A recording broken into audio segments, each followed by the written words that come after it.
সোনার সংসারে সব বন্ধুদের স্বাগত। বন্ধুরা, লাইলন টিকা মাছের অনেক ধরনের রেসিপি আপনারা আমি দেখিয়েছি বা আপনারা রেসিপি দেখেছেন। আজকে আমি রান্না করে দেখাবো আলু দিয়ে লাইলন টিকার মাছের পোস্ত। তার জন্য এখানে আলু নিয়ে নিয়েছি। আলুটা আমাদের বাড়িতে চলে, ভীষণই ভালোবাসে সবাই। আলু নিয়ে নিয়েছি, এখানে কাঁচা লঙ্কা চালা করে নিয়ে নিয়েছি, একটু আদা নিয়েছি, টমেটো নিয়েছি, আর নিয়েছি এখানে লাইলন টিকা মাছকে লবণ হলুদ দিয়ে ইয়ে করে নিয়েছি, ছড়িয়ে নিয়েছি। এখানে আছে পোস্ত আছে আর শুকনো লঙ্কা আছে, এই আমার লেগেছে। রেসিপিটি শুরু করার আগে বলবো লাইক করবেন, শেয়ার করবেন, নতুন নতুন রেসিপি দেখতে গেলে চ্যানেলটিকে সাবস্ক্রাইব করে নেবেন। চলো শুরু করা যাক, ঠিক যেভাবে খাই। তো বন্ধুরা, আমি মিক্সারে পোস্তটা একটু ঘুরিয়ে নিয়েছি। এরপর এখানে দিয়ে দেবো আপনার একটু জিরের গুঁড়ো, 1/2 চামচ জিরের গুঁড়ো, হলুদের গুঁড়ো দিয়ে দিলাম। দিয়ে দেবো এখানে আদা দিয়ে দিলাম। এটাকে আমি একদম মিহি একটা পেস্ট বানাবো। গ্যাস ধরিয়ে দিয়েছি, কড়া আমি বসিয়ে দিয়েছি, কড়া আমার গরম হবে। তো বন্ধুরা, আমার কড়া গরম হয়ে গেছে। এবার পরিমাণ মতন তেলটা আমি দিয়ে দেবো। তেলটা আমার গরম হয়ে গেছে, দিয়ে দেবো একটু লবণ দিয়ে দিলাম। দিয়ে দেবো একটু হলুদ, সামান্য একটু হলুদ দিয়ে দেবো, দিয়ে দিলাম। এবার আমি মাছগুলো এক এক করে ছেড়ে দেবো। রেসিপিটা পুরোটাই দেখবেন, আর রেসিপিটা আপনাদের কেমন লাগবে অবশ্যই একটু জানাবেন বন্ধুরা। আর পাশে একটু আওয়াজ হচ্ছে, পাশের ফ্ল্যাটে অবসরা ফ্ল্যাটে করে দিলাম, কিছু মনে করবো না। তিনটে করে দিলাম। তো বন্ধুরা, এক পিঠ হয়ে গেছে, কোথায়টা আমি দিয়ে দেবো।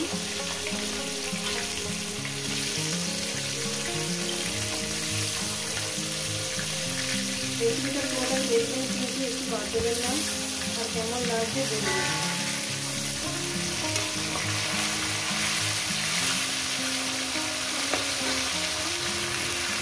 মাছগুলো আমার ভাজা হয়ে গেছে, আমি মাছগুলো তুলে নিলাম। বাকি মাছগুলো আমি দিয়ে দেবো। বাকি মাছগুলো আমি দিয়ে দিচ্ছি, এগুলো ভেজে নিচ্ছি। তো বন্ধুরা, আমার মাছগুলো ভাজা হয়ে গেছে। মাছগুলো আমি সব মাছগুলো উঠিয়ে নিলাম। এর মধ্যে দিয়ে দেবো একটু কালো জিরে ফোড়ন, সামান্য পরিমাণে কালো জিরে ফোড়ন দিলাম। আর দিয়ে দেবো এখানে আলুগুলো। রেসিপিটা আপনাদের কেমন লাগছে অবশ্যই কিন্তু বলবেন। দিয়ে দিলাম আলুগুলো, আর এর মধ্যে দিয়ে দেবো একটু লবণ।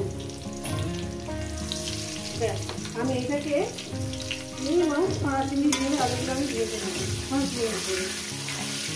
বন্ধুরা, পাশেই অপশানা প্লেয়ার, ওটা কাজ হচ্ছে, একটু আওয়াজ হয় বন্ধুরা। তো বন্ধুরা, 4-5 মিনিট ধরে আমি ভেজে নিয়েছি আলুটাকে। এরপর দিয়ে দেবো এখানে পোস্ত বাটাটা। পোস্ত বাটি ধোয়া জলটা আমি দিয়ে দেবো। মশলা বাটি ধোয়া জলটা দিয়ে দিলাম, অনেকটাই পোস্ত লেগেছিল, দিয়ে দিলাম। এবারে এটা মিনিট খানেক ধরে একটু কষিয়ে নেব মিডিয়াম গ্যাসে।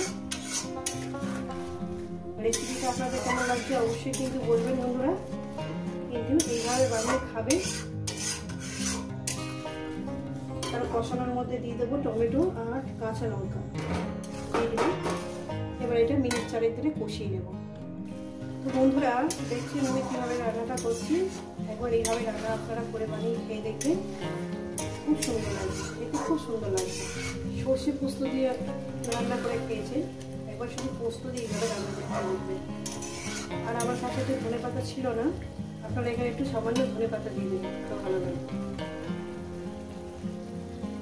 তো বন্ধুরা, 4-5 মিনিট ধরে কষিয়ে নিয়েছি। এরপর দিয়ে দেবো আমি এখানে একদম গরম জল। গরম জলটা দেওয়ার পর আমি 1 মিনিট একটু ফুটিয়ে নেবো ঝোলটাকে। তারপর দিয়ে দেবো আমি মাছগুলো। বন্ধুরা, ঝোলটা আমার ফুটে গেছে, এবার আমি মাছগুলো দিয়ে দেবো।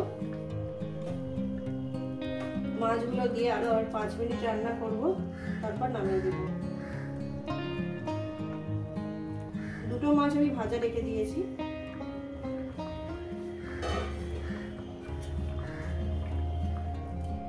একটু ডুবিয়ে ডুবিয়ে দেবো মাছগুলো। রেসিপিটা আপনাদের কেমন লাগছে অবশ্যই কিন্তু বলবেন। মিনিমাম আরো 5 মিনিট রান্না করবো, তারপর এটাকে নামিয়ে দেবো। ফিরছি আরো 5 মিনিট পর। তো বন্ধুরা আমার 5 মিনিট হয়ে গেছে। এই রেসিপিটা যদি আপনাদের ভালো লেগে থাকে অবশ্যই কিন্তু কমেন্ট করে জানাবেন। রেসিপিটাকে লাইক করবেন, শেয়ার করবেন। নতুন নতুন রেসিপি দেখতে গেলে চ্যানেলটিকে সাবস্ক্রাইব করে নেবেন। আবার নতুন কোনো রেসিপির সাথে দেখা হবে বন্ধুরা। সবাইকে বলবো সুস্থ থাকবেন, ভালো থাকবেন, আর আবার নিত্য নতুন ভিডিও দেখবেন। কিন্তু এইভাবে মাছের রেসিপি করে খাবেন।